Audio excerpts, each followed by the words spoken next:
So good morning, everyone. Welcome to a Brilliant Businesses podcast. I surprised you then, didn't I? You did, because I wasn't expecting you to start like that. I'm really pleased to be joined this morning by Sandhya Iyer from the HR Dept West Kent. Good morning, Sandhya. Good morning, Nick. Are you all right? I'm all right, thank you. Good. I'm Nick Bryant, and I'm hosting today for Brilliant Businesses. And a little bit about the HR Department West Kent. You provide employment law and human resources services to small and mid-sized businesses, in a nutshell. Mm-hmm. Let's start off the podcast, Sandhya, by you telling us about why you do what you do, why you love it, and how you've got to where you are, really, with your own business. So I was educated in India, and as I was completing my postgrad studies, like a lot of people out there, I didn't know what the hell I was going to be doing. Yeah, job. Not unusual. And one thing led to another, and I found myself working with Fidelity Investments and their pensions and employee benefits. And that was my first foot into anything to do with employees. Okay. And I just started exploring. I always had a keen interest in law. Yeah. Excuse me. And around the same time, I happened to land a project in London. And I was interfacing quite a bit with trade unions. All right. It was quite employee relations heavy. Yeah. So that motivated me to get, into my CIPD master's degree to try and focus on employment law. Okay. And yeah, one job led to another, and I quite enjoyed it. It was very intense interfacing with unions, as you can imagine. Yeah. Of course, we're talking 20 years ago now. Yeah. But I think that's when I learned the most. Right. Around the time, my marriage was not in a great place at the time. I was also thinking about branching off and starting my own business. And the reason I thought of that was because after the arrival of my first child, I wanted to do more contract work. Right. I didn't want to be commuting to London every day. Yeah. Well, I was living in London at the time. Okay. I was living and working in London at the time. Right. And I just didn't want to be having that sort of interface with the unions on a regular basis. Yeah. It was quite stressful. It was intense, I expect. It's very intense. Yeah. It's very intense. And these were public-private partnerships, so it was Right. pretty much, right there in the heart of central London. So contract work was lovely. But what I found was I was getting slotted in very similar sort of roles on a repeated basis, as much as I love project work. Yeah. So I had a 3-year stint of a career break where I went on and got another. So I did my dissertation with the CIPD. When I got back to the UK, I found that there was a lot of resistance from corporate in wanting to hire me back just because I'd had a 3-year break, Right. etc. And I thought, and my marriage wasn't in a great shape either by then. So I said, right, I'm just going to pull the plugs here. And in the same week, I started my business. And when I say I started, I invested in the HR department franchise in West Kent. Right. And I filed for divorce. And I've never looked back since. Yeah, that was a bit of a mile marker that day, wasn't it? It was. Good for you. And I was in Tunbridge Wells. It was. I didn't know anyone here because my entire professional network was in London or overseas. But yeah, it's been a fantastic journey, What really. a journey. So when was that? What year was that? This was 2017. Right, okay. Yeah. The fall of 2017. Right, so you got a 10-year anniversary coming up. I do. I do, yes. That's crazy, isn't it? Time goes so fast. Yes.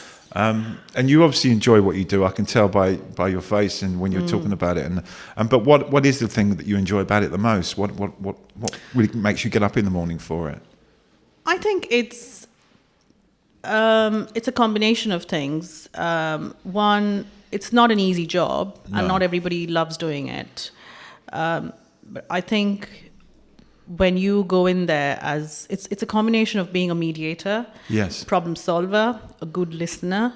It's so many things, and of course, attention to detail. Yes. But the most important thing, I think, as an advisor for small businesses is being able to see the wood for the trees and foresee problems and channel your client in a way that is almost as risk-averse as possible, but also preparing them for the future should any issues arise. Yeah. So it's a combination of all of that, really. Yeah, and when that all comes together, must be extremely rewarding, I guess. It definitely is. And that's what you love about it. It definitely is, and this is why I say, with my job, it's not about It's just not a job. It's not a job. It's an investment. I am as invested in my clients as much as I am in my business. It's not a one day or a one project affair where you just go in there, do the thing, and you walk out. Yeah, every day's different. This is about building a relationship with the client, and the reason for that is because I don't just go in there and talk to my client and walk out. It's about getting to know their staff. It's about getting to know what rocks their boat.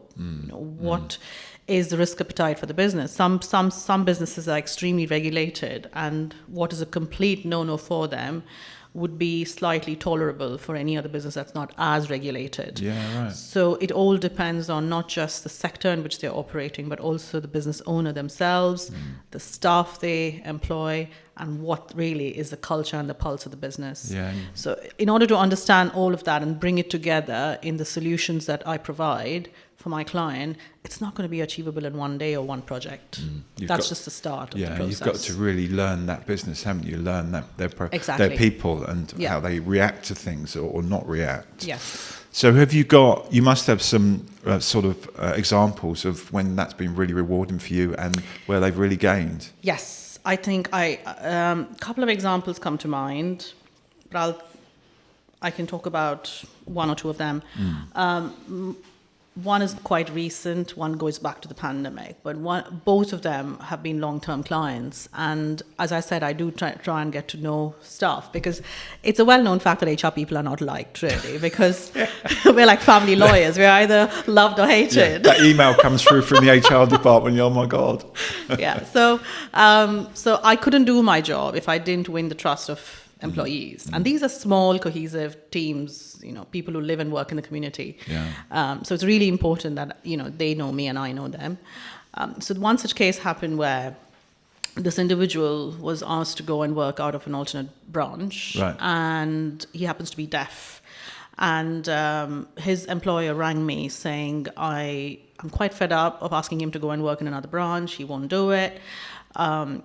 Could we just, you tell me what, because I really can't cope with this anymore. Yeah. So I said, fine, let me just have a chat with him and see where this is coming from. And I don't think that employee would have been willing to talk to me had he not known me and I had not taken the effort to get to know him over the years. So when I spoke with him, he said, Sandhya, I have no problems working out of another branch. However, I do not want to be telling everybody that I'm deaf who walks through the door. Fair enough. Yeah. And he said, if I work out of a certain branch where I live and I work, then I'm quite familiar with all the landmarks. So when people come and talk about it, I can lip read easily and I know what they're referring to. Okay. But if you put me in a different branch where I'm not as familiar with all the lanes and the landmarks, it's harder for me to lip read. So it was an issue which kind of got resolved, because when I went back to the employer about it, he was very empathetic, very understanding. And we put measures in place which would help this employee to work out of alternate branches. Nice. And the result was, a win-win for both sides. And that kind of averted a formal process, a possible, grievance, and all of that shebang that comes with something that, which becomes unsavory. And that is the power of getting to know staff and winning their trust. Yeah. I find. Yeah. That's just one example. Yeah, well, that's a really good one. Yeah. I mean, like you say, with you stepping in like that, it's avoided so many problems possibly in the future of that person maybe wanting to leave the job, maybe that, other problems that come out of that. So that's really important that you get to learn to know these people. Yes.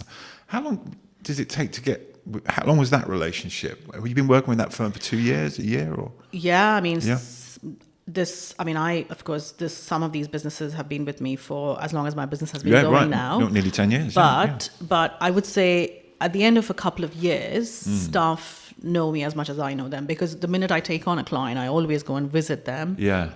And I sort of introduce myself to staff, because you do not want to be this person who's just dishing out documents and letters, a bit of a ghost without a face, just a name. Yeah. So I always go and meet with them. Yeah, that's really cool. From the start of the relationship. Yeah. And do you get involved with the job interviews as well? Or not so much?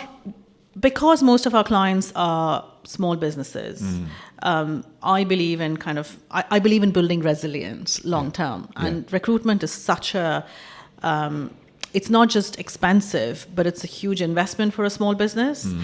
So I help them with a framework which will help them to run with the interview on, themselves. Yeah. But clients will always consult with me. I may not be sitting on the interview panel, but I always advise them on what should comprise, of a fair process. Yeah. And they will always consult with me before making the final decision. And we don't always just recruit staff after one interview. None of my clients do. We carry out psychometric tests as well on the side, which doesn't cost an arm and a leg, but it's a great indicator of whether somebody is going to be an asset to the business or not as much. I guess your role really then comes in once they've started, then you form the relationship with them as well moving forward. From day one. From day one, And until the selection process is done, I don't necessarily interact with staff. It used to happen a lot in corporate because corporate can afford it. Yes, of course, the magic formula for getting it right as far as hiring and firing people, I think you're going to answer that with what you said about relationships, is it? Or is there more to it than that? It's there. First of all, there isn't if I have to answer this in one sentence, it's about not trying to piece something together in the last minute. Okay. Don't, think that it's a quick, here and now job Quick that fix. can be, it's not going to be a quick fix. There's always a number of things that have led to that situation. Yeah. When I go in to hear a grievance, for example, you can tell that there are a number of red flags that have been missed by the business, a number of opportunities that have been missed by the business. Yeah. Similarly, when things come to a disciplinary, yes, we do. Sometimes you have short service dismissals. It doesn't work out. More so, we're going to see them now from January when the qualifying period for unfair dismissals is going to be reduced to just 6 months. Right. It's currently 2 years. I think we might be seeing that going to the roof a little bit. But I'm talking about cases where somebody's been employed for a longer term and it's just not worked out, and you're looking at dismissing them. There isn't a magic formula. No. What I'm getting at is there's a number of things that you need to think of when you're managing staff. Have you communicated clearly what your expectations are? Yeah. There are a number of ways to do that. Okay. Have you been fair in the way you've arrived at this, point? So no, there isn't a magic formula really. No, okay. But just all I would say is get your ducks in a row before you even are thinking of dismissing somebody. Okay. That's it. Or give you a call. Of course, yeah. But now, one of the things, just moving on, one of the things that must be facing businesses right now is obviously AI, and how that affects what you do and how you help people within that, that emerging stratosphere that's coming towards us right now. Or we're already halfway in, aren't we? How do you help people with AI? It has been a minefield. Yes. It has been an absolute minefield. I know there are some businesses who are thriving because of AI. As an HR consultant and my own clients, AI has been, as far as HR and employment law is concerned, it is proving to be quite time onerous and costly for the simple reason employees are using AI to communicate with an employer rather than do it face to face. So think about a grievance. Yeah. I had quite a challenging case last year. Yeah. One of my first actually, where I had a couple of them, in fact, which were all AI based. But one particular thing just stuck out because it was just a tsunami of emails, all generated by AI. The tone was very offensive. You could tell straight away, right? You can tell straight away, but the legally, an employer is required to respond to a grievance. You're required to respond to all aspects that are being raised, as part of it. And typically you'd be discussing this during one meeting. You'd have that meeting with the employee. You'd have your minutes. You'd go away and investigate anybody else that you need to invest. So there is a kind of you can ring fence issues easily when things are done in the traditional way. But in this case, it was just reams and reams of emails that were being generated by AI, and there was no stopping it. God. There was no stopping it. So it was very challenging. And obviously we have a legal arm, and I did consult with them on, because it was so unique and a first. But we did respond to it eventually. We ring-fenced the issues. And it brought the matter to a closure for both the client and the employee. Nice. But it was far more expensive than it would have been had it been done the traditional way for the employer. And just very stressful as well. Very stressful. I can imagine. So do you also see a situation where employees are maybe redundant or leaving the business because their job is no longer there anymore because it's been replaced by an AI tool? Not yet. Not in the sectors that our clients are operating. Okay. And I'm trying to think. There could be some sectors, where that might be happening in the future. Well, I'm glad to hear it hasn't happened yet. 'Cause It hasn't happened yet as much and this is another thing, with the ERA coming in and AI as well, the combination of that, some businesses are seeing redundancies, whereas some are not.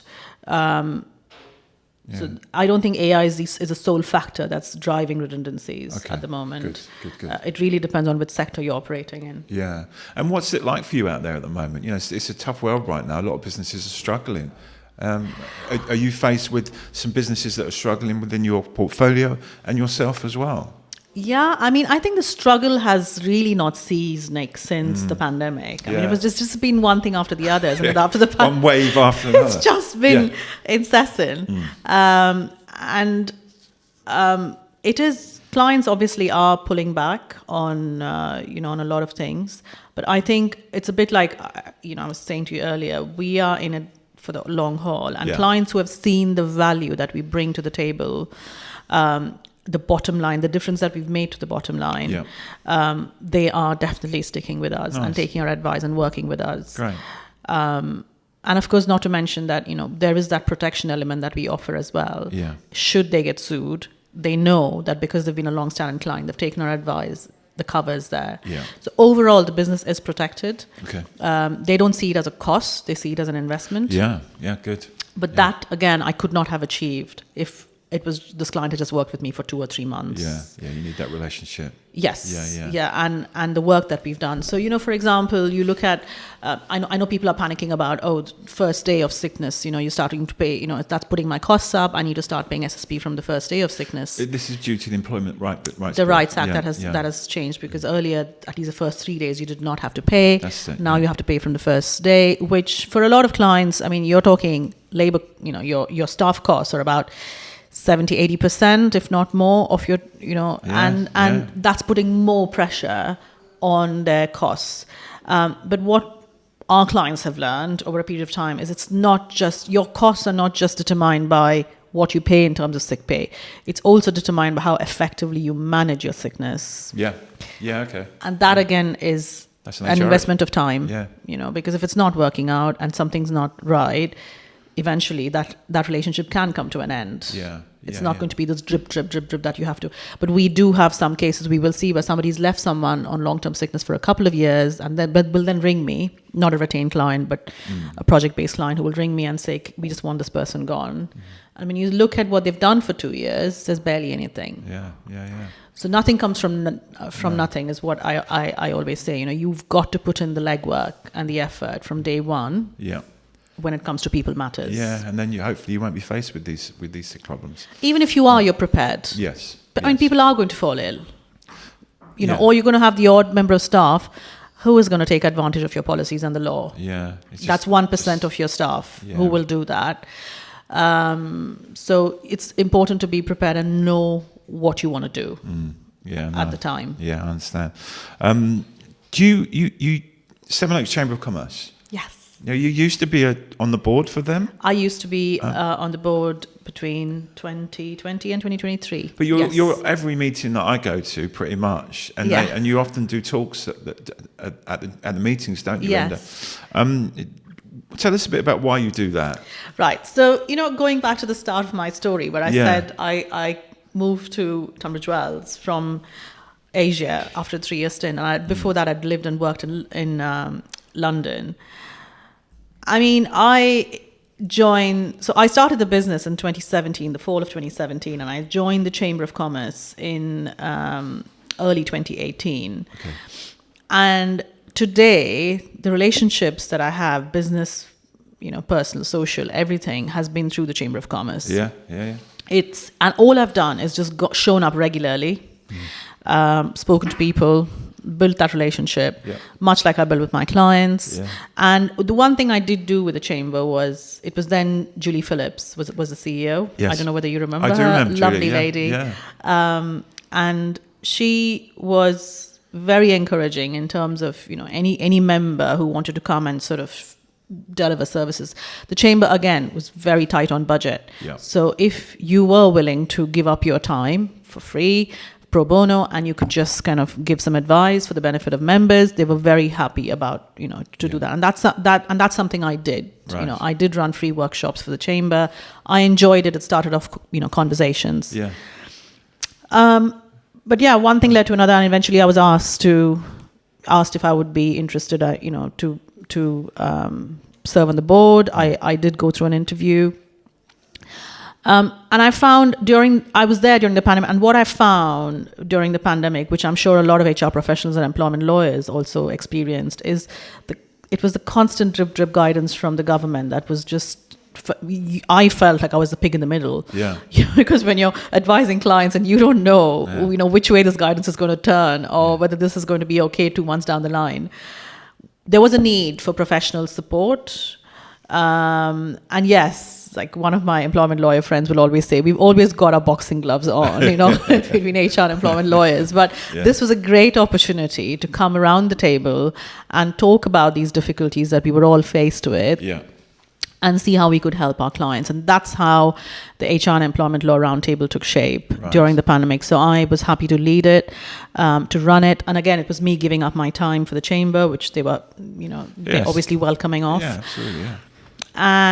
But that's again helped me to build relationships, Yeah. not just with the chamber, but even with my colleagues in employment law and HR. Okay. And it's great because it's recorded, like this session is being recorded and shared with members, so everyone benefits. Nice. Yeah, that's a nice little thing you've done. Yeah. So I really, it's, and again, I feel given the chamber and what, how much it has helped me, I feel responsible for, ensuring it's, in my little way, that it's always successful in terms of the members it attracts and the events it puts out. So I'm happy to sponsor events and carry on that way. And really support the chamber. That's good, isn't it? Yes. And just quickly before we finish up, you work with some charities as well, don't you? Let's We give them a mention. We do, yes. So we find that it's really not just, so Rights of Women is a charity I support. It's a small little tiny charity in London, only charity that offers legal advice to employees, to female employees.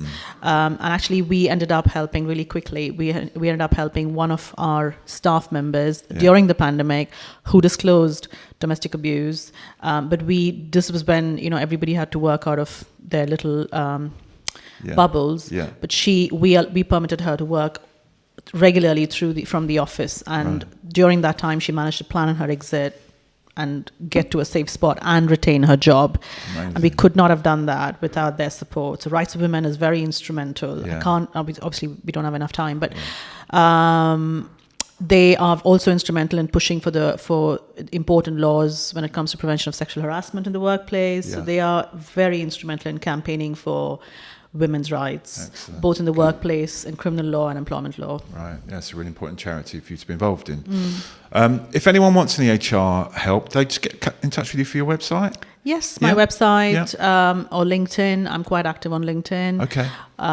Yes, so that's great. HR, what is your website? It's HR Department West Kent. It's HR Department West Kent. Okay. LinkedIn profiles in my name. I also have a Facebook page, which is HR Department West Kent. Amazing. So if anyone out there needs some help with HR, as you can see, Sandhya will be more than happy to help you. Yes. Any way, shape or form. And thanks again for coming in and talking to me. No, thank you so much. I think we're going to do another one, maybe in another 6 months to catch up or something like that. Yes. But we'll wrap that up there then. Thanks, Sandhya, and we'll see you all for another podcast soon. Thank you. Thank you so much.